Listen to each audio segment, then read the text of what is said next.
Good morning everyone! Ngayong araw ay magluluto naman tayo ng sinabawang bangus para sa aming tanghalian. Right, samahan niyo ako mga idol. Let's go!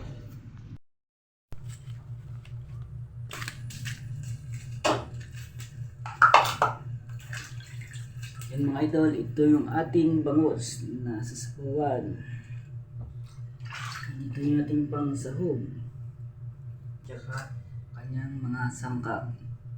Luya, sibuyas, sili, kalamansi. Let's go!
So yun mga idol, antayin na natin kumulo yung sabaw bago natin ilagay yung bangos at saka yung kamuting kahoy.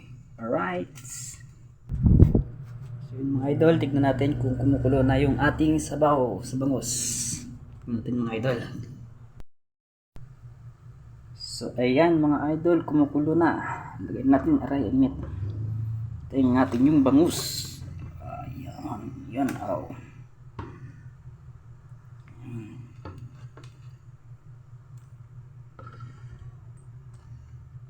Init.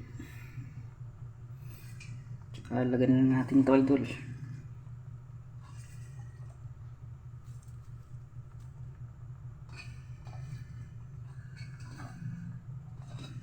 Mamaya natin ilagay yung kalamansi pag naluto na. Okay, alright. So yun mga idol, ang oras natin ay mag-alas 12 na. Paluto na yung ating ulam. Pero ang problema, wala pang sinaing. Galing ah.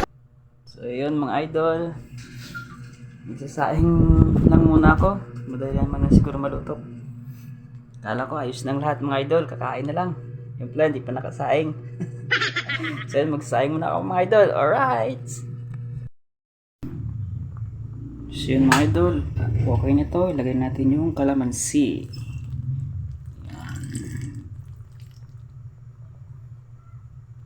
Maya ay okay na yan. So yun mga idol, tikman natin kung okay na yung lasa. Ayos, suwabe na.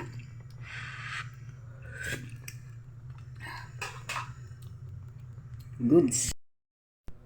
So yun mga idol, naluto na yung aming sinabawang bangus. Ang amin na lang hinihintay yung sinaing. Pero malapit na yung maluto mga idol. At kami makakain na. So yun mga idol, thanks for watching. See you in my next video. Alright, bye bye!